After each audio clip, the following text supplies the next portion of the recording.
The video begins with the text, Pyaar Plus presents in pink on a yellow background.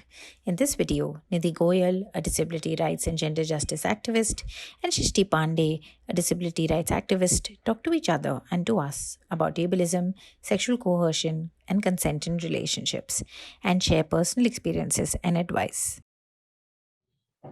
Hello everyone, I am Srishti and I have Nidhi with me. And today we'll actually be talking about a few very important things that are usually shushed and not talked about, like ableism in relationships, consent, sexual coercion, and how a disabled person can navigate, especially in newly formed relationships.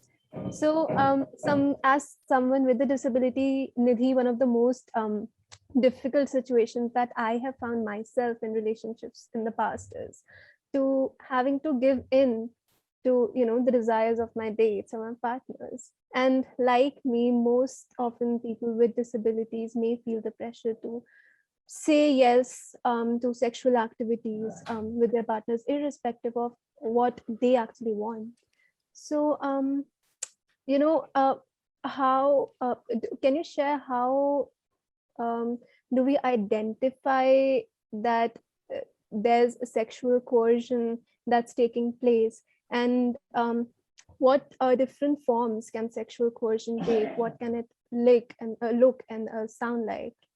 Right. Shishi, first of all, I'm so happy to be having this conversation with you. And I think it really is important. And it is a fact that not many people speak about this, right? We speak about, we speak about sexuality and romance and relationship in a very, very sort of amazing light, that it's all rosy and you have those stars begin to shine and things like that, and you suddenly speak about violence, but nobody speaks about negotiating in between. So it's really important that we're having this conversation today. I also feel like we need to unpack it a little bit, and you rightly use the word ableism, right? Ableism really penetrates our lives in various ways and takes various forms. Some are seen and some are unseen. And so we need to step back and think and analyze who's really, if we call it a coercion, or you call it an influence, or you call it a force, what's really happening here, right? Are we in our heads thinking that, oh my God, I landed a date after so many years and I've non-disabled folks have it easier and I'm having it so tough, and somebody's finally dating me, and are we coming from this space of I'm not good enough, and hence if someone's dating me, let me feel this gratitude, right? It's very important to unpack this, because many a times in every relationship we are made to feel like this, and we end up doing things that we may not want to do. So I wouldn't necessarily say that it was a coercion from the other side, but it's somewhere internalizing of disableism, internalizing of discrimination, internalizing of inequality, where we end up saying, okay, maybe to deserve this, I need to do this, right? Maybe because somebody is now dating me, I need to um, go an extra step, right? Even if I'm not ready. So let me give you an example. If someone assists you on a date, you may not be comfortable beyond holding hands, but because they've assisted you and you've allowed them entry in a certain way in an intimate space because of assistance, you feel like, okay, now you need to go a step forward. So I think it comes a lot from internalized coalition, internalized ableism. The second thing it also comes from is this idea that people have, right? If you say, you know what, if you go and share with friends or whoever else you're comfortable with, and if you unpack the situation and say, hey, listen, like I just held hands or I just hugged and this person started kissing me and I did not really want to kiss them and I did not want to really get physical, and they'd be like, come on, at least like now, first you kept complaining that you're not finding anyone to date. Now at least like somebody's dating you, why don't you go ahead? And all this is very normal, yeah. And I'm really imitating these tones because this is the feedback that you get in many situations, right? What's normal in a relationship, quote unquote, what's okay in a relationship, what's acceptable in a relationship, and a lot of us forget so this is combined with the disability that you're constantly told, at least now someone's dating you, come on. You have this idea, or society makes you feel or has this narrative that there was so much like you weren't desirable, and now suddenly someone is desiring you. So if someone's desiring you, then why are you making a big fuss out of it, right? It's looked at as a fuss and not a choice. It's looked at or considered as something that you're asking for extra, like it always has been, right? With disability, if you say, if you're choosy about your food, people are like, somebody's helping you serve the plate, why are you now being choosy about food? Right. And it's very similar, right? That someone's dating you now, why are you being choosy about what you want to do with them? And this underlying the subtext is very much of, you were not desirable, you're not normal, right? Mhm. And also because we don't speak enough as women, as people, we don't speak about what consent really in relationship looks like. And unfortunately, as much as we may say that we've started having conversations around consent, I don't think we have enough conversations around consent. Our stories of dates are still very prominently shaped by popular culture, and very prominently shaped by all the woods like Bollywood, Tollywood, Hollywood, and things like that. And what happens? You go on a date and everything just clicks.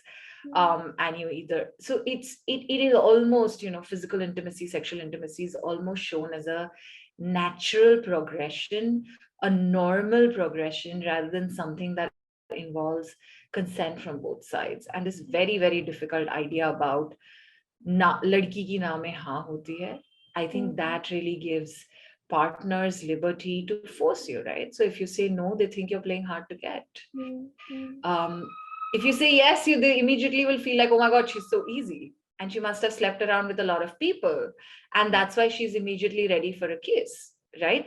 So the question of consent and choice and what you want and your desire does not come into the picture. It's really all of this. It's quite complex in terms of like just gender and the stereotypes plus the whole disability stigma. Mhm. Right. And this then I think makes it difficult for us to create boundaries, because it's so hard to identify what's going on, to even recognize that. And then, as you said, that there's so much of internalized ableism, the guilt that Exactly. comes when you say no. I mean, the guilt is something that I've been dealing with for years, and it is so hard for me to say no. And I just like go on a guilt trip in a second. And I remember, relating to a fact about dragonflies. So I read somewhere that dragonflies, in order to avoid sex, they play dead. And I was like, that is so relatable, because I remember I used to, like, whenever someone would, like, whenever my ex-partner would start sexting, I would just, like, us go offline and then come back later on and say, oh, I fell asleep, because I couldn't say no because of the guilt, right? And And what's this guilt like? What's the guilt about? That you're not doing enough for the partner? yeah, that they will be disappointed in me, that Exactly. because I Exactly. don't know, that I have to be like the epitome of perfection. Like, I need to provide them with everything because they're with me. And this is what the idea is, that we have Exactly. been constantly told that with disabilities, when we live with disabilities and we are women with disabilities, and why it's important, even in this Pyaar Plus modules, to go through the previous modules as well, because we'll unpack some of this there, right? That Yeah. we are constantly told that we're a burden, we're Right. disappointments, right? And we Right. have to somehow ensure that our behavior further does not disappoint anybody, that we need to be perfect because there's always already enough of imperfection within us, right? And Right. these are the kind of narratives that are subconsciously framed around us, and they get absorbed within us. And so I was telling someone that it's so difficult for me as a disabled woman, as an empowered disabled woman who's probably training like thousands, have trained thousands of women with disabilities, have met like another lakhs of women with disabilities and been to Right. so many events and everything, but it's so hard for me to take help. It's so hard because I somehow molded myself saying, hey, I need to be independent. And I Yeah. go overboard and people laugh at me, right? Because my non-disabled colleagues are like, hey, we to allow people to lift our bags because we don't have to prove it to the world that we're independent, right? Which you unnecessarily do. And I say I'm not unnecessarily doing it. I've just shaped myself like that, right? And it's hard to get out of it. And so this framing of disappointment, it's hard to get out of this whole feeling that we need to be perfect and we need to please, and we, our disability is enough of a defect and nothing else can be imperfect, right? And this is all that we're framing a narrative around us. Now, what happens with this is combine it with the guilt and shame that women are made to feel around their bodies, right? Women with disabilities and women in general. So what will happen is, and around sexual and romantic choices, right? If you go hang out with a man, if you're heterosexual and you decide to hang out with a man, right? If you meet him in a public place, it's still acceptable, right? The minute you say, I went to his house for coffee, there is an underlying assumption. And if you're forced over there, if you go to a man's house, which means you've consented for the rest of it, right? And if you're having coffee, and I've had this conversation with so many, I've heard so many women talk about it, saying, of course, like she went for a coffee and dinner to his house and kissed him also. Now, after that, if he unzipped her, what's his fault? Those were signals that she gave, right? Why everything is meant in signals, right? Why consent has been made so convoluted? Why consent has been made like, okay, stop is not stop. How do we establish those boundaries? So first, really working on ourselves and this idea that we need to really compensate for everything, right? And I think that's a difficult one do, but we'll have to somehow work on that, because once we work on that, we'll know that we have the right to consent, right? And consent means accept, deny, say maybe, or everything in between. And once we know that, and we then, as a second step, we'll be able to unpack the layers of guilt and shame around us that have been heaped on us, right? These layers wrap us, and we're thinking as women sometimes that it's our fault, as women with disabilities it's our fault.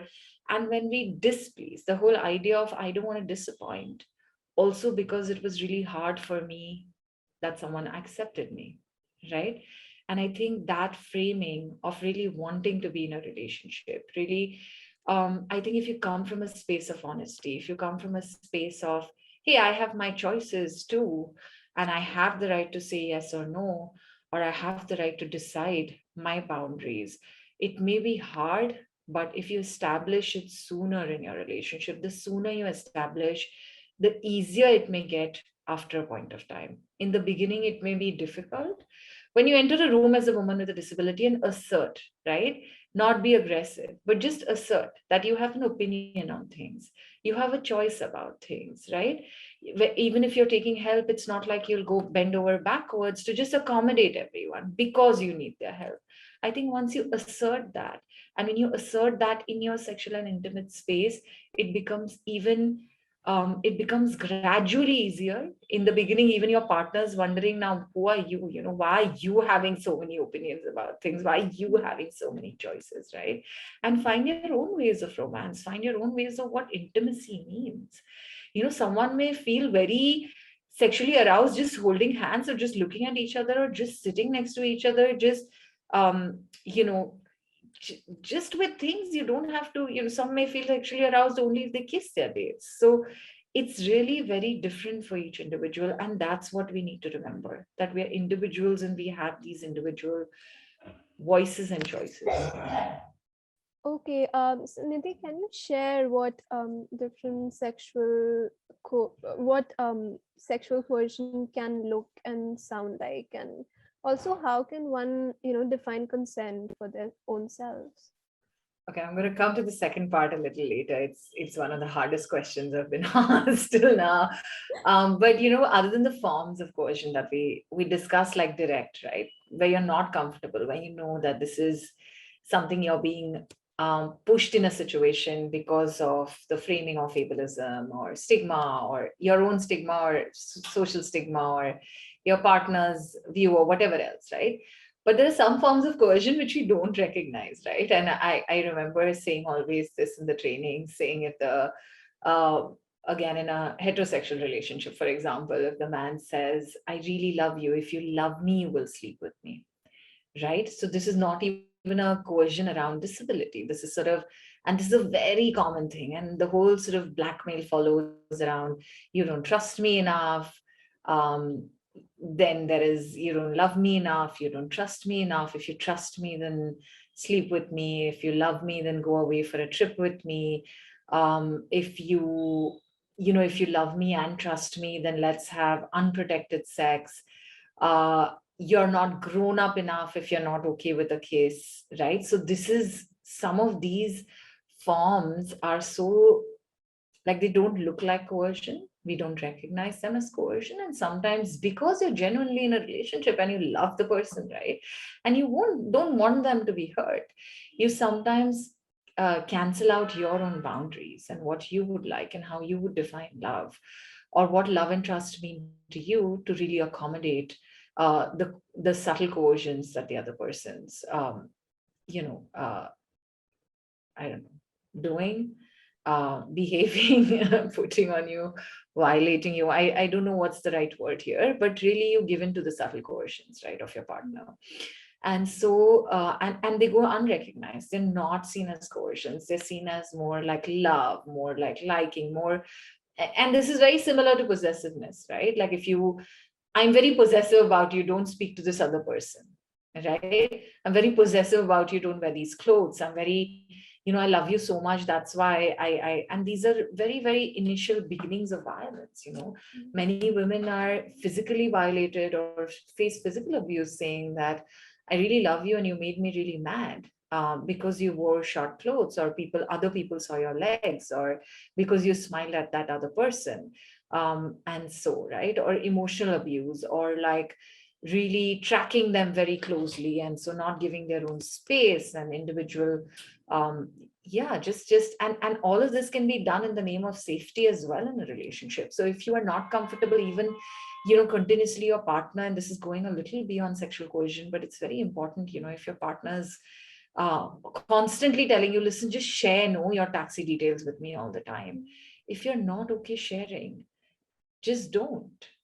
And if you're okay sharing, also ask yourself, why? Is it making you feel safe, or this is a part of love, or what is it really? Because it soon becomes a form of control. And so these are some of the ground rules, or these are some of the boundaries that, when you don't negotiate them in the overall space, you can't negotiate them uh, in your sexual or intimate lives. And that's where consent comes in. How do you define consent for yourself? It's a very hard process. And it's a myth that people know, or if you're empowered enough, you'll know how to define consent. It's an absolute, I don't want to swear on this video, but it's an absolute, really, really beep, beep myth, because it's not so easy to define.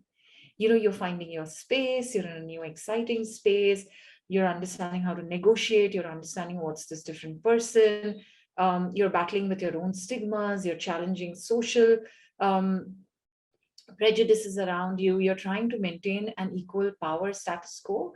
And also, very, very important, when you're defining all of this, you will make mistakes. We're all human. We make mistakes in finding the right definitions for us. We lapse, we make mistakes, we try again, we renegotiate with ourselves.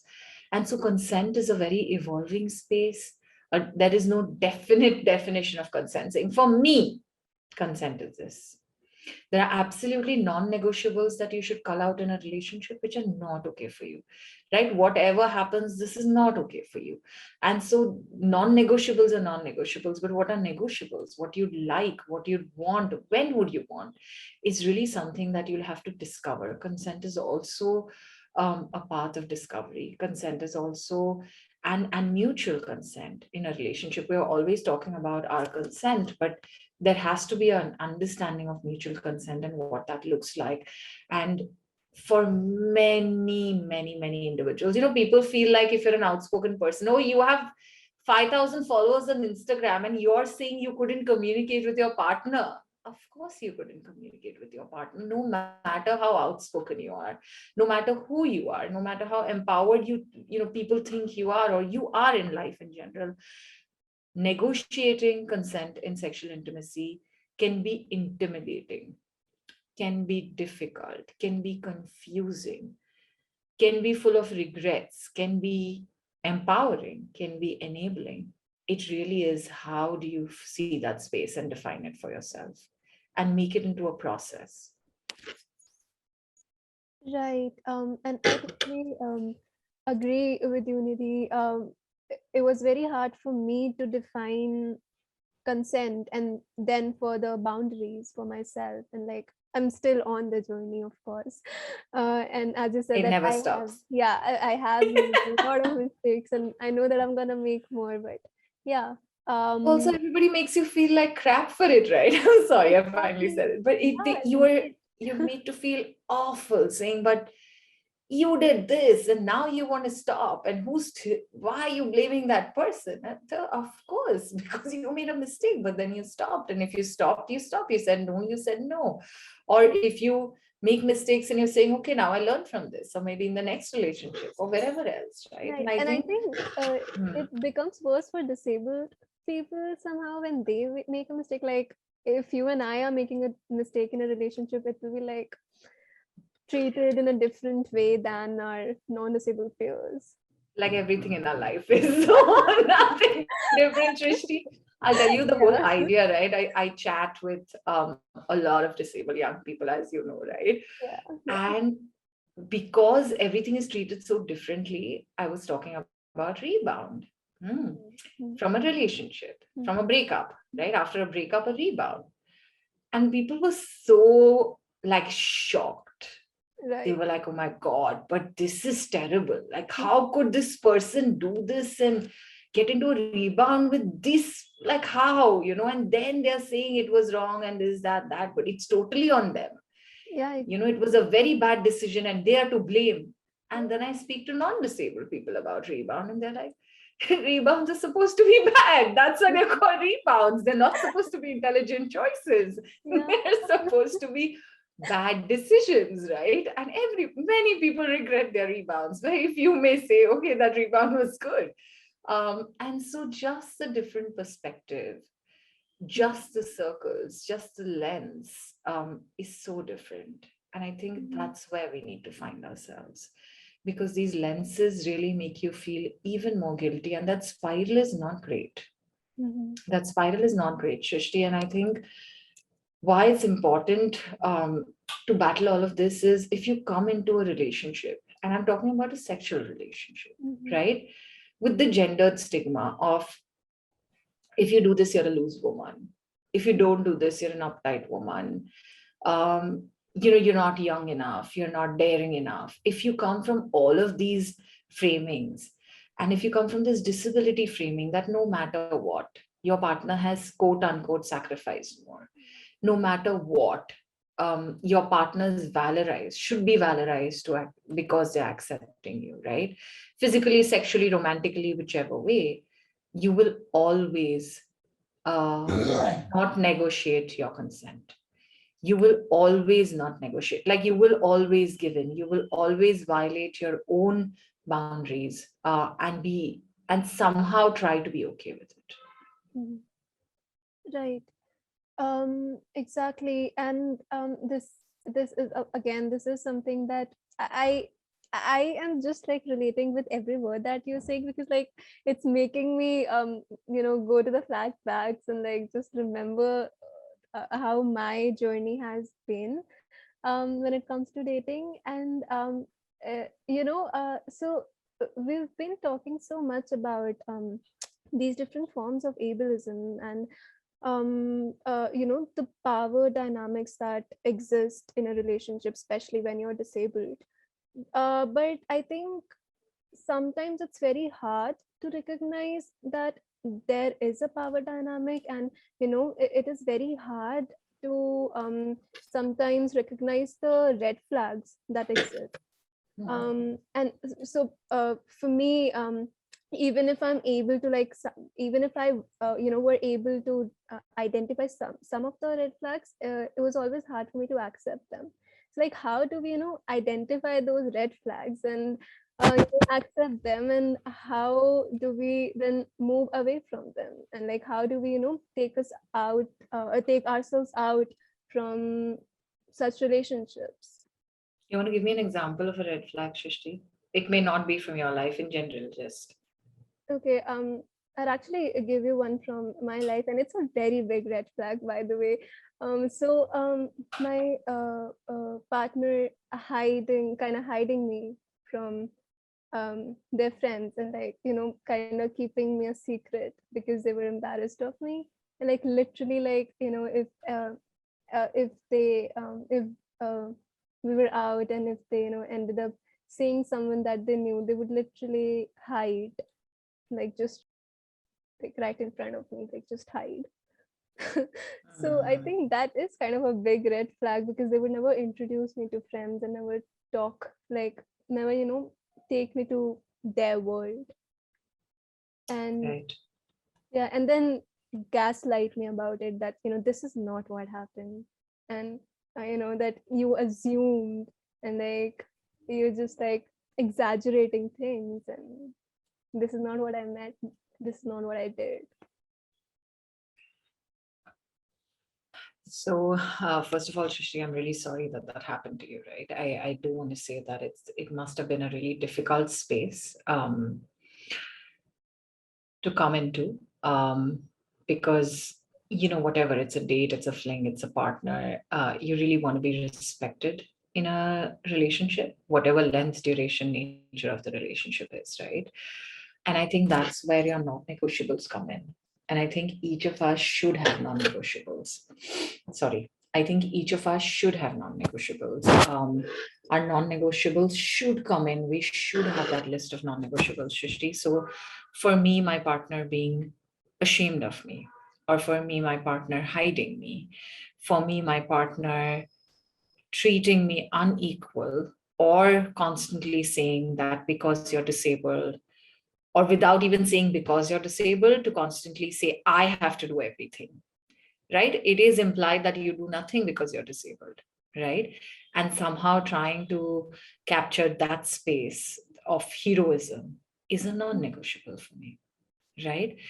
Um, for me, what's a non-negotiable for myself is also that, many people um, seek sympathy or exaggerate their condition, or to hide something, a mistake that they made, they would take their disability as an excuse, right? And for me, that's a non-negotiable for me, that I would never do that, right?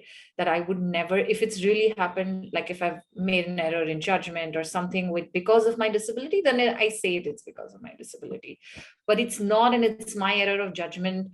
Otherwise, I would just own it, right? And so culling out these non-negotiables of what's not acceptable for you from your partner and for yourself is very important as a thinking exercise in a relationship. Very often, so you're saying one thing, right, Shrishti?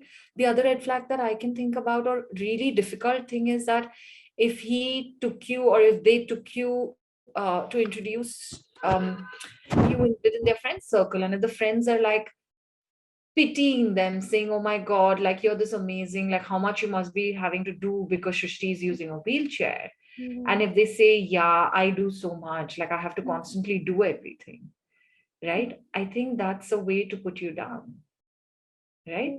And for me, that would be another red flag. And I would hate if someone did that, right? And so this idea, and why you'll be strong enough to say, I hate it, is if you somewhere stop believing that you deserve it, that you somewhere stop believing that this is, this is how the world operates. We don't need to believe in that. A relationship has to be a space that we create, has to be a world that we create, and so within us, right? And it's very interesting, because sometimes, when you're disabled, very traditional roles are like seen as your partner would be doing, and people are like amazed. I have a very strong color choice, right? I like bright colors, I like pink colors, and people are like, how, why do you care? You can't even see. I said, but I have a choice, right? I've seen colors in the past, I have a choice. And when they look and they're like, oh, this is looking colorful. And they look at my partner and say, well done. And he's like, I wanted to get gray, she got the pink one. Right? So, so I think this is how a respectful relationship would work, right? Um, where your partner is really disrupting some of the ideas with you. And so, a couple of things as steps that I would really say is one, make your list of non negotiables, what you would not tolerate. Second, think and analyze for yourself, why are you doing certain things? Are you feeling like you're overcompensating? Are you doing it for love? Yes, people do silly things for love and they make their mistakes and they hang on in spite of red flags. So, are you doing it because, yeah, you just like wanted to make these bad choices? Sure, right? But are you doing it because you feel like you're disabled and so you've heard enough that you needed to do all of this, right? You need to really have that honest conversation with yourself. You need to start asserting your space in the relationship and not just going along. And this is asserting your space or having that conversation. The next two steps, right? This asserting and communication are told to all couples. And we don't, as disabled people, nobody sits with us and tells us this, that, negotiate for your space. Talk with your partner that this is not okay, because people don't want us to say this is not okay, right? They're so happy that you found someone that they're like, now just adjust, no, don't make this big deal out of anything. So I think these 3-4 things are really crucial in a romantic relationship, in a date, in a sexual relationship. And I'm giving you all this gyan. It's not like, Shrishti, I haven't made my share of mistakes, right? It's not like that. I was wondering, I was going into a dinner and, I just have a 4-hour long call and that dinner turns into a date. And I was like, but I never wanted to go on a date with this person, right? And then you come back and you're like, what did I do? Why did I make it into a date? And then you realize because the person didn't give you time to think and they were constantly on the call till you got to the venue, and it was things like that, right? And you just sometimes are blown away with the time. You're sometimes in very difficult context. You're sometimes in a space where you want to feel good about yourself, right? And so someone saying that you look gorgeous is going to make you feel good at that point, right? So it's, you also negotiate according to your life stages and your needs then. And probably I've spoken enough. No, that made a lot of sense, especially to me. It did make a lot of sense. Thanks a lot, Nidhi. And yeah, so we've touched upon a lot of things. Do you have any closing thoughts?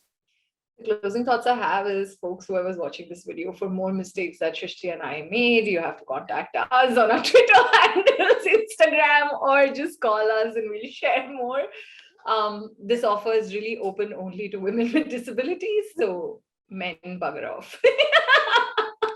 Love that attitude. This video ends with 2 logos on a yellow background. The first one is a pink heart and a plus sign and has Pyaar Plus written underneath. And the second one is a green and black eye and has point of view written next to it.